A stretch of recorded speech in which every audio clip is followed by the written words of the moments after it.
And right now, we are 2 minutes away from the end of the trading day. Romaine Bostick here with Emily Graffeo, taking you through to that closing bell. It's a global simulcast. Tim Stenovec joins us from the radio booth. Lisa Mateo in today for Carol Masser. Welcome to our audiences across all of our Bloomberg platforms, television, radio, our partnership with YouTube.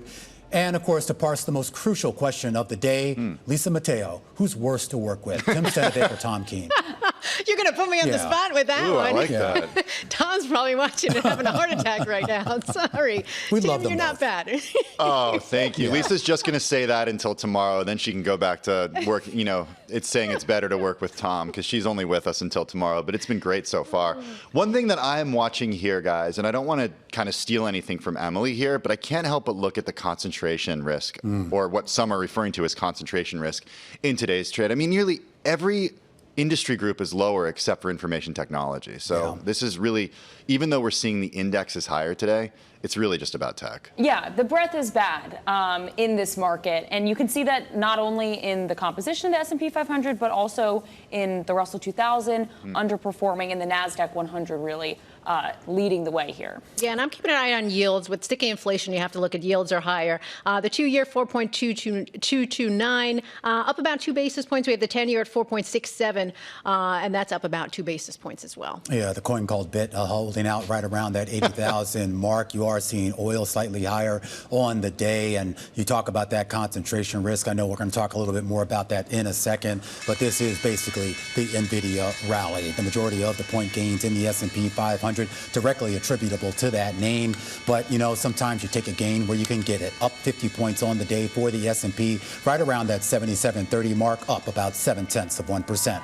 The Dow adding about 100 points, or 0.2%. The Nasdaq Composite up about 1.6% to close out the day, while the Nasdaq 100 adding 1.4, and the Russell 2000 getting in on the action with a gain of about 8 points, or 0.3%. Yeah, just to illustrate that lack of breadth that's happening in the S&P 500 right now, things are still getting settled. But even though the S&P was up more than 0.7%, Emily, only 150 stocks moved higher today. 350 moved lower. And speaking of illustrating, if we go to the IMAP, you can really get a good visual of the concentration. The only sector in the S&P 500 that was in the green today was information technology, up 3.4%. Every other sector in the red, leading the losses here: consumer staples, healthcare, and consumer discretionary. But even energy, which is kind of a picks and shovel AI trade, was not able to post a gain today.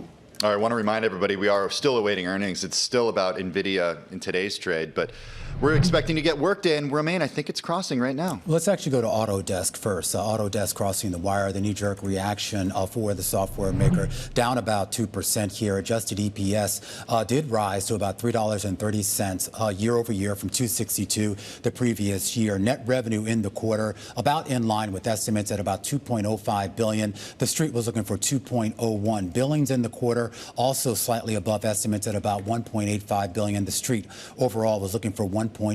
Here's your forecast, Tim. Autodesk saying that revenue for the current quarter will be in a range of $2.13 to $2.14 billion. The street was looking for $2.08.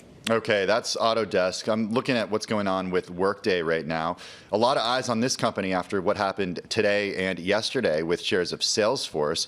Workday second quarter revenue does meet estimates. Shares in the after hours up 0.2%. The company sees fiscal year subscription revenue coming between $9.94 billion to $9.95 billion. The estimate was for $9.95 billion. So pretty much in line there. The company sees fiscal year adjusted operating margin at 31%. It saw about 30.5%, and the estimate was for 30.5%. Second quarter revenue coming in above estimates ever so slightly at $2.65 billion. And the company sees third quarter subscription revenue at $2.52 billion.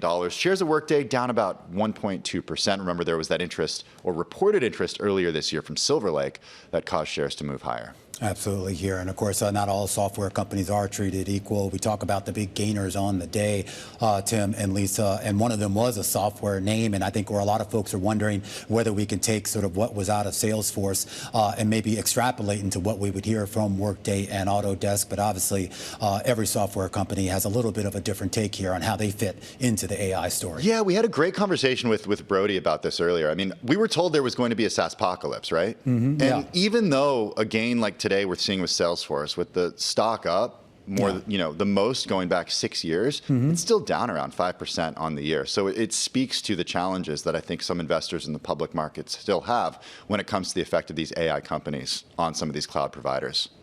Or software providers. Yeah, well, I get it. Yeah, and it's this idea, though, too. It's like, okay, well, if you're just sort of a generalist in this space, maybe AI does eat your lunch. If you're more entrenched, which is sort of the argument Mark Benioff at Salesforce would make, that when you're more entrenched into some of these some of these big corporations and their enterprises, then maybe the AI story isn't as much of a threat. But as you said, the jury's still out. There's been a big rally in these names today and over the last 2 weeks, but all of these names are in the red. It doesn't hurt to have Dario Amodei join you side by side to talk about a partnership between Anthropic. Absolutely. What some people say is like, okay, the company that is the biggest threat to these SaaS companies. Yeah. So, that doesn't hurt. I trust me, when I have my annual review, I'm going to see if Dario can join me. Maybe you might have to settle for Claude. Bad news. For Claude. Okay. Yeah. Well, who knows? That's really the question, though, for these software companies. Like, can they stay resilient in the age of AI? Do they create their own AI product, or do they choose to partner with other companies? At least for Workday, the CFO saying in the results, our results reflect continued momentum across the platform. AI emerging as a strategic driver of customer expansion. Look, it's not much to lift the shares right now. The stock down about 4% now in the after hours. Two questions also about what these companies are doing with cash. The company authorizing an additional $4 billion in share buybacks. That's Workday. Shares down in the after hours still by 4.3%. Once again, fiscal year adjusted operating margin. The company sees fiscal year adjusted operating margin coming in at 31%. That's an increase of what it saw earlier, which was 30.5%. Like you said, though, with that narrowing of its fiscal year subscription revenue forecast, not doing much for shares in the after hours.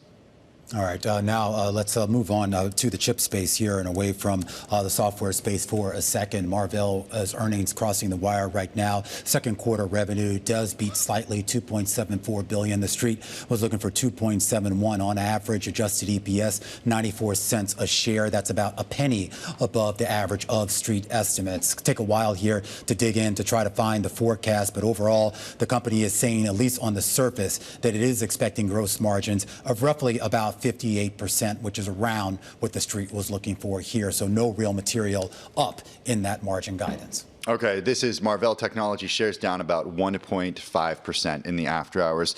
These earnings, they continue to come. Looking at shares of Ulta Beauty right now and looking at headlines, the company sees fiscal year earnings per share coming in at $28.70 to $29. It saw $28.36 to $28.80. The company sees fiscal year comp sales increasing 3.2% to 3.7%. That's an increase from what it earlier saw, which was 2.5% to 3.5%. Shares of Ulta Beauty in the after hours up about 2.8%. Looking backwards, the company's second quarter earnings per share coming in above estimates at $6.55, and second quarter comp sales coming in way above estimates at 3.8%. The estimate was for 2.44%.